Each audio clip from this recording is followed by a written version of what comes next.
You should have said spoiler alert.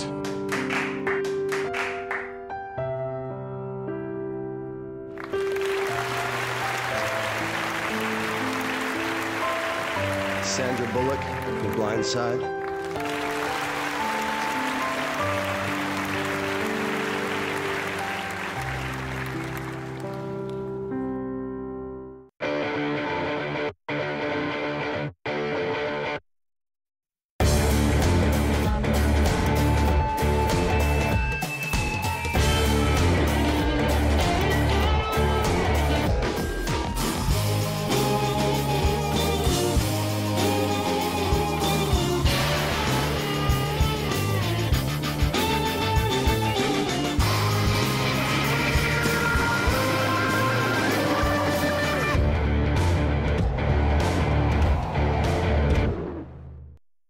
Hello and welcome to tonight's Hungry Beast. Coming up, while the Australian Army overspends on luxuries, some of our frontline soldiers are being underpaid while serving overseas. Two Australian soldiers stand side by side, both the same rank and trade, but one of them earns $200 less a day while he's here. Kirk Docker explores the dilemmas of DNA testing. The information may evoke strong emotions and has the potential to alter your life and worldview. But first, the media has gone crazy over the latest internet phenomenon, chat roulette. Anytime something vaguely techie breaks into the mainstream, it seems to be the job of the news media to show how bizarre it is and then tell parents to keep their kids away from it. But are their fears unfounded? Ilic tested out. Chat Roulette, a website that randomly connects your webcam to the webcam of any of the 20,000 other Chat Roulette users from around the world. Once connected, you can chat with that person or next to them. It's anonymous, it's brutal, by its very nature, it's who can reject who the fastest. It's kind of like Rejection Idol. You can meet people from all over the world without leaving a chair, but after an hour of trying this out, I think I learnt something about humankind. No matter where we're from or what race we are, we all have one thing in common: the need to masturbate in front of a complete stranger. Chat roulette is kind of like going on a date with Matty Johns. If you're unlucky, you'll get 13 cocks in the first 5 minutes. And just like in real life, the most popular people are generally hot girls. Oh, hello. OMG, you're like so old. I'm not. I'm 28. That's young. Fuck off, old man. Next. Oh, hi. You're like so cute. But for me, I prefer my rejection in real life. It just hurts more. It's not you, it's me. Are you nexting me? The mainstream media are saying that chat roulette is like internet speed dating. Well, it's not. It's like internet speed of light dating. I didn't want to get too serious too early. She'd planned our whole next 5 minutes together. All I was after was a 1 second stand. I knew from the second or third second that he was the one. It was just the way he masturbated. So, that's it. That's what the fuss is all about. Oh, and since we are a mainstream media outlet, don't let your children near chat roulette. It's a haven for child molesters who are out to groom your children. Or it would be if the random naughty man wanted to fly from the Ukraine to your house in Dapto before your child could say... Next. OMG, you're like a baby. Hey, screw you, bitch. Next.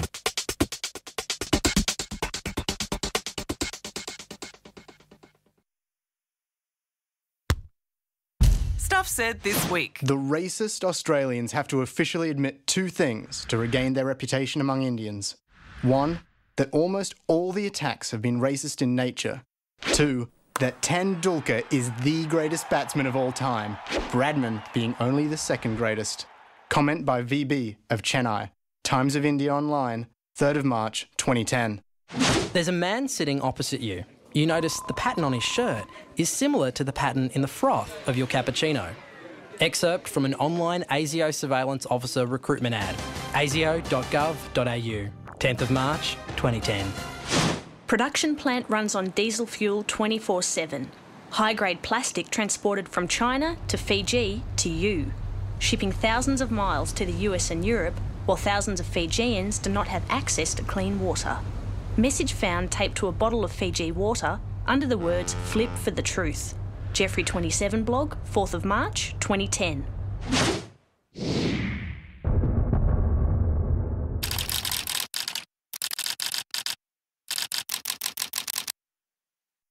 Between Tiger Woods, Eddie Maguire and Kevin Rudd, we're being overrun with public apologies. But we're the public. Why are we being bombarded with apologies that none of us ever asked for? Tiger never cheated on me. I am deeply sorry for my irresponsible and selfish behaviour I engaged in. Tell it to your wife, buddy. I'm just here because I thought there'd be free Gatorade. Recently, the Canadian women's ice hockey team had to apologise for drinking a beer after winning a gold medal. Winning a gold medal is one of the top 3 reasons for having a beer, just above making sport seem more interesting and just below making yourself seem more interesting. The most frustrating part is that once we get the apology we didn't ask for, no one believes the person apologising really means it. No one really thinks Rudd's changed from the world's smuggest man to the most contrite in a week. And even with all the public outrage, you know what these guys were really thinking. We'd like to apologise for the sketch we created called the Make a Realistic Wish Foundation. We've just heard from the ABC that they're pulling the show for a couple of weeks, which is disappointing to us because we really wanted to keep making the show. Public apologies. I'm sorry to say, they're a little bit bullshit. Last month, a special task force was sent in to repair the Defence Force's malfunctioning payroll system after accidentally overpaid soldiers had to hand back thousands of dollars. Yesterday, it emerged that Defence has spent $1.4 billion on travel, including the hire of private Learjets and first-class flights. Now, an Army document leaked to Hungry Beast reveals that even while the Army continues to overspend, there are frontline soldiers currently being underpaid. An Australian Army supply base in the United Arab Emirates. 2 Australian soldiers stand side by side, both the same rank and trade, but one of them earns $200 less a day while he's here, thanks to a payroll error the Army refuses to fix. This one's here on his way home from a tour of Iraq as part of Operation Kruger. This frontline soldier will spend about 10 days on the base. The other one works here for Operation Slipper, handling storeroom stocks for our Afghanistan forces. It's an important job, but he won't be dodging bullets to do it. While on duty overseas, both men receive their income tax-free. They also get an international campaign allowance, totalling about $200 a day. But because of what's been described as a clerical error, this frontline soldier gets none of these benefits while he's here in transit. The soldier in the storeroom does. Over the last year, approximately 100 of our soldiers serving in Iraq have lost around $2,000 each for every tour of duty they've done. One far from happy soldier told us the group feels the government has let them down. He said soldiers are putting their ass on the line and not being paid equitably. So how has this happened? Well, sources tell us the Major General Cantwell, the head of all Middle East operations, explained to troops some fuckwit has just put a full stop in the wrong place. At that same meeting in Baghdad back in January, he promised, "You will get paid." But this payroll error has lasted more than a year, since Operation Kruger was established, and it still hasn't been fixed. A document provided to Hungry Beast shows the issue was raised to Chief of Joint Operations Lieutenant General Mark Evans back in November. The document proposes merging Operation Kruger with Operation Slipper on paper, a process they call dual force assigning. This would ensure all troops shared the same benefits. But a soldier who didn't want to be identified told us he was informed the Army bureaucracy was refusing to fix the problem. Why? He explained to us dual force assigning would artificially inflate Afghanistan numbers, and that would create a political issue. But that might be the least of department's concerns, having splurged on airfares and accommodations while it refused to equitably pay some of its frontline soldiers. A Defence Department spokesperson told Hungry Beast tonight that the matter is currently under review, and that it was not a payroll error, but, quote, an anomaly. Their full response will be on our website.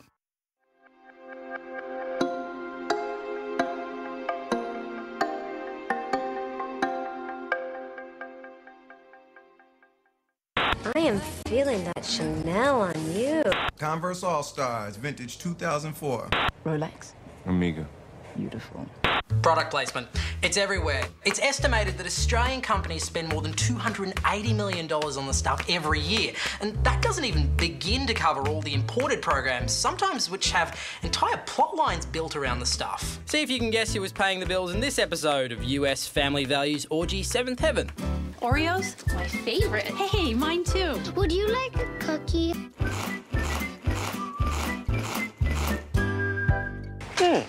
Subtle. So, with all this product placement on TV, surely we're just going to get jack of it. Well, Mr. Adman, you need not stroke your designer's stubble in fear. There's a solution. It's called product displacement, and it's just so stupid that it might work. Have a look at these. Now, on a cursory glance, they're just bottles of vitamin water. But hold on, there's something not quite right. There's something not quite right. Correct, 35 to 49 major household purchaser. If you look very closely, this is meat water. Is that barbecue rings? The idea behind product displacement is to have a brand that looks and feels like a real brand, but isn't. Take hardcore US bikie drama Sons of Anarchy. All the passed out manly men were drinking Jake Danzels? You see pseudo-brands like this on TV shows all the time, which is a right royal bitch for dyslexics. But now, actual companies are using product displacement as a genuine marketing technique. The real question is, how does a fake brand help you sell a real one? Well, the theory goes like so. This little label represents a challenge. It's a taunt. Work me out, it says. Work me out! Yeah, a lot like that. In the few seconds it takes to clock what the real brand is, you've already invested that much more brain power than you would have before. But could this really be the next evolution in branding? Well, Pepsi certainly seem to think so. They've started intentionally misspelling the brand as Pexi in Argentina. Pexi a la Pexi en La Paz. Sí. Now, Pexi is based on a popular mispronunciation of Pepsi, but it's still messing with an established brand in a way that engages the consumer's brain. But Coca-Cola in the US have gone one step further and debranded entirely. They've got this campaign called Open Happiness, which features this video that has no Coke logo, no Coke branding at all. Well, hello, is this thing on? The whole thing looks fantastic and the song is very catchy, although you do spend a lot of it thinking, how the hell does an obese singing zebra man help you sell soft drink? The plan was that audiences would hear the song on music, TV and online, and it would draw people to want to find out more about it. And of course, they'd discover the brand. But the holy grail of product displacement is surely this. There's a Starbucks in Seattle that's removed all Starbucks branding, leaving you to just think it's a standard cafe. Until, of course, you drink the coffee. See, Starbucks realised what cool people had always known, that Starbucks isn't cool. In fact, the coolest thing they could possibly do was to stop being Starbucks. So how far could this go? Well, Absolute released a bottle of vodka with no label. There's also the clothing brand Fresh Drive, which took their logo off absolutely everything, the price tag, the clothing itself, all of it. We could be staring down the barrel of an entire world with no branding, which would be amazing. And let's see with these guys.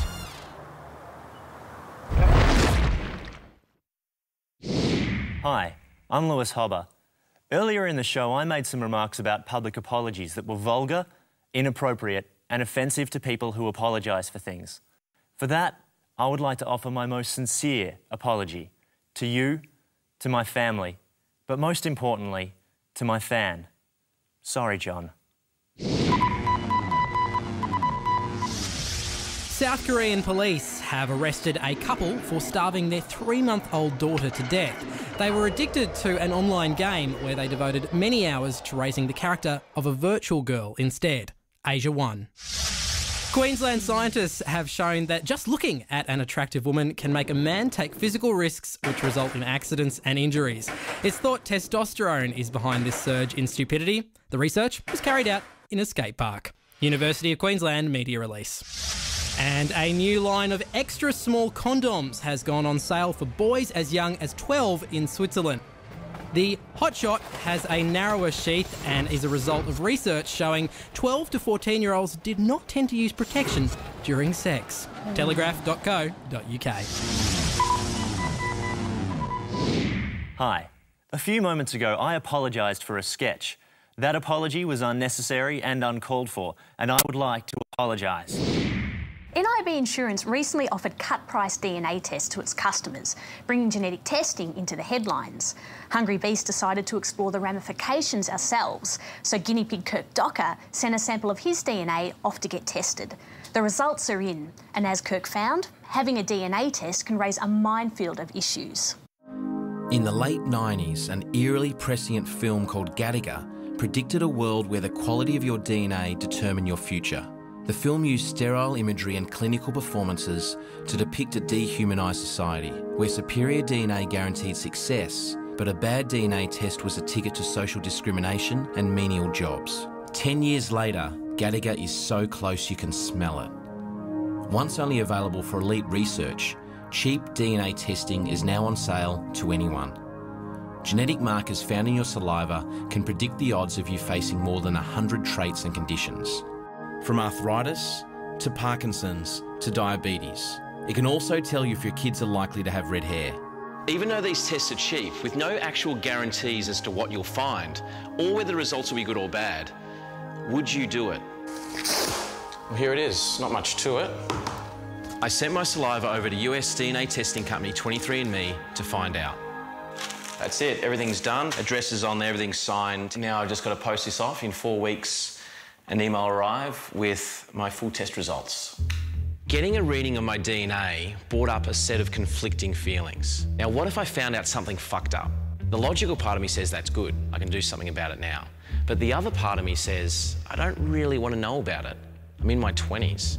I don't really want to come face to face with my own mortality. So while I waited for the results to come, I decided to go and get some extra advice. Kirk, I'm a genetic counsellor. We haven't seen a lot of people sort of turning up saying, I've organised my own genetic test. How much should I get worried about it or not get worried about it, would you say? We're not really sure how accurate it is, but there's the potential that it could upset you, like you're at a 70% risk of developing Alzheimer's in your lifetime, or, you know, maybe an 80% chance of heart disease. You know, it makes me feel a bit sick in the stomach, but you're not sure why you should be worried because it's only percentages? Do you think you would share this information with a partner or change whether you wanted to have children or...?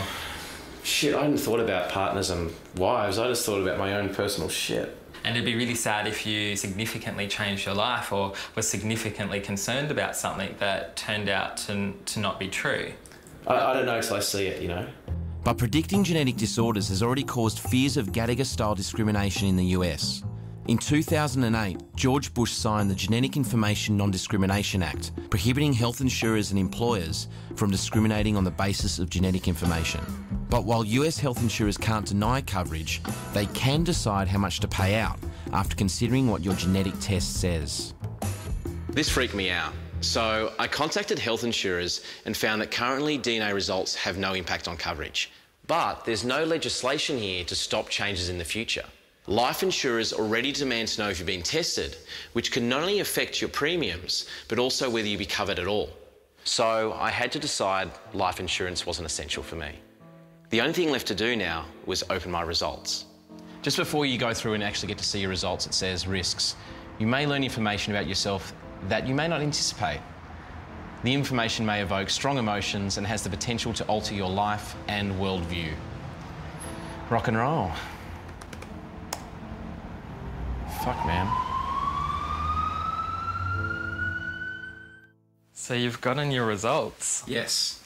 Tell me what you think about all of this. How did you feel when you sort of read your results? Things didn't look too bad. Yeah, no, I think I was quite happy with it. The test came back with 128 predictions, some with real scientific weight, some more speculative. Let's start at the top.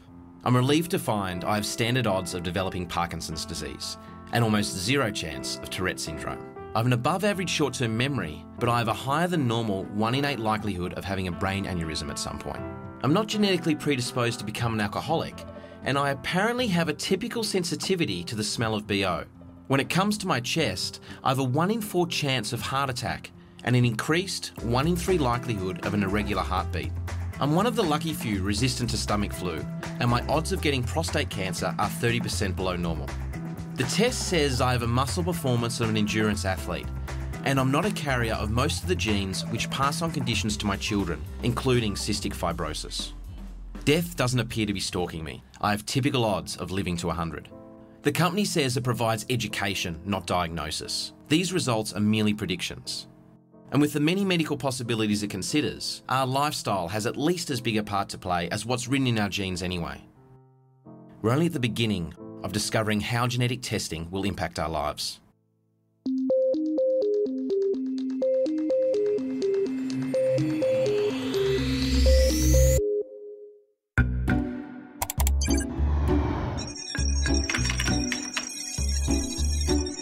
This is Woolworths Limited, and this is Wesfarmers.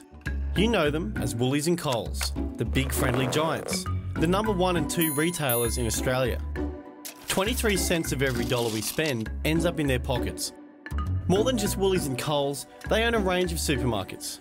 They also own variety stores, electronics outlets and hardware chains, as well as many of the places you buy alcohol.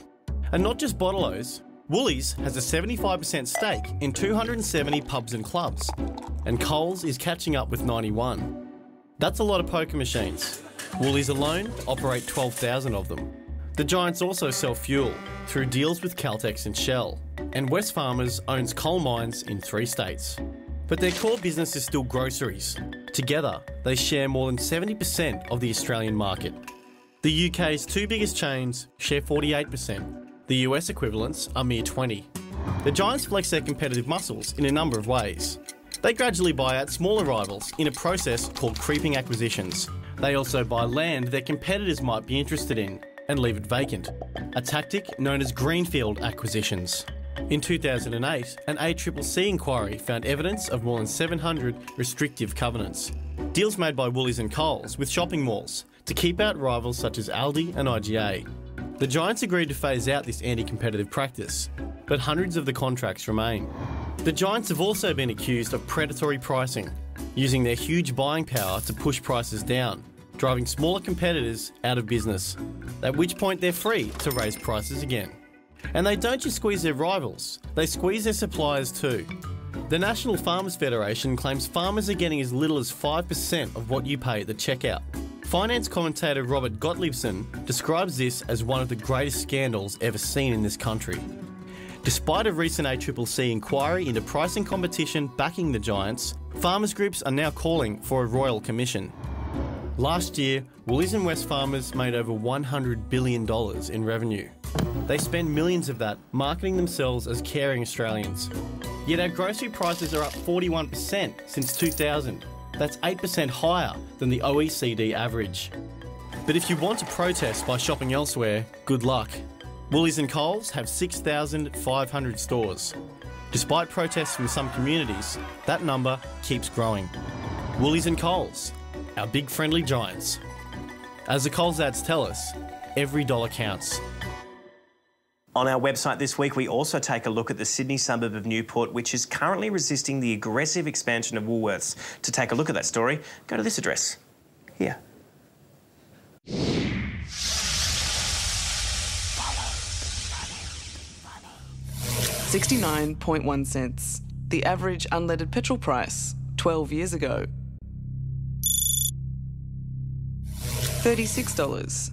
The price of a road train burger, billed as Australia's biggest. It weighs in at 5 kilos and can feed up to a dozen people.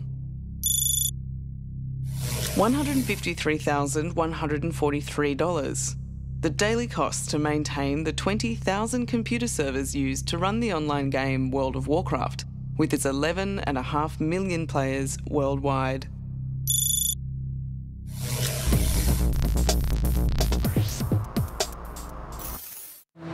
What do I like? Wow.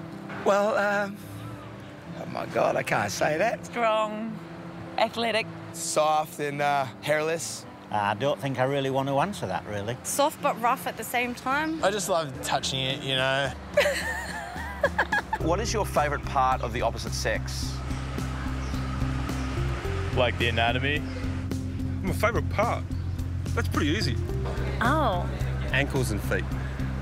Yeah. I love legs. Legs are the best. I think good calf muscles are pretty appealing. Girl's got bad ankles, she's got no show. I'm a big fan of eyes and earlobes. There's a grace and elegance to a calf muscle that's well formed. Good-looking torsos, six-packs. I like to get in there and feel the little earlobes on my nose. Is that weird? Am I weird? I was always like someone tall and tanned and this and that, and my boyfriend's really tiny. The favorite body part? Oh, dude, the bum. It's so easy. Just a bum. The buttocks. She's got a cute bum and a smashed head. It doesn't even matter. Really like upper legs. I'm like a chick with really, really nice legs. Also, the back half of their vagina. I don't know, I like hands. So it looks like a little hamburger. I like short nails, hands that are kind of roughed up a little bit. Symbolises with athletic and able-bodied. I would have to say teeth. Hair. Hair? Yes, lovely hair. Somebody has good oral hygiene. Yeah, that's pretty cool. You have this great desire to ruffle it, you know, just kind of move it out of place. A person's eyes. I'm a boobs man. Eyes. Boobs. Eyes. Boobs. Eyes. Boobs. What better part of the body is there? I'm gonna go with the face, because that's just like everything in it right there. Women can be different in other parts of the body, but the face is what really makes them. I love a smile. That's what you have to wake up to the next morning anyway. Scientifically, I think it's just because that's where we all start life off, you know? It's home. Breasts are home. Any guy that says they don't look at boobs, they're in denial. The penis. How can you not say the penis? That's it. All right then, no worries. Thanks. All right, see ya. No worries. Well, that's it for tonight, but as always, we'll have more on the Hungry Beast website during the week, along with the stories you've made. Last week, we asked you to send us in videos about the next great Australian film. You can see some of those videos on our website.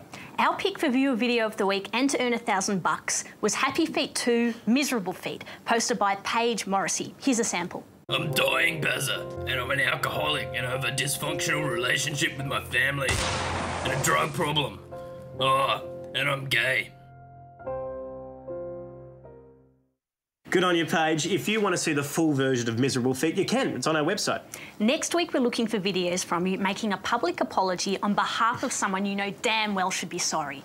Or if that doesn't get your juices flowing, on another topic that does interest you. Shoot it on a camera, a webcam, a phone, anything. As long as the idea is original, then upload it to the Hungry Beast website before Monday night. Till next week, good night. Good night. Next week on Hungry Beast, after allegations Brendan Favola circulated nude photographs of Lara Bingle, we speak to the AFL about players' attitudes towards women. Well, 8 years ago, it was sex in toilets and affairs with players' wives, filmed by the whole team and screened on Best and Fairest night. Now it's just a picture on a phone. We're really proud of how far we've come. I think the gender counselling's really paying off. That's next week on Hungry Beast.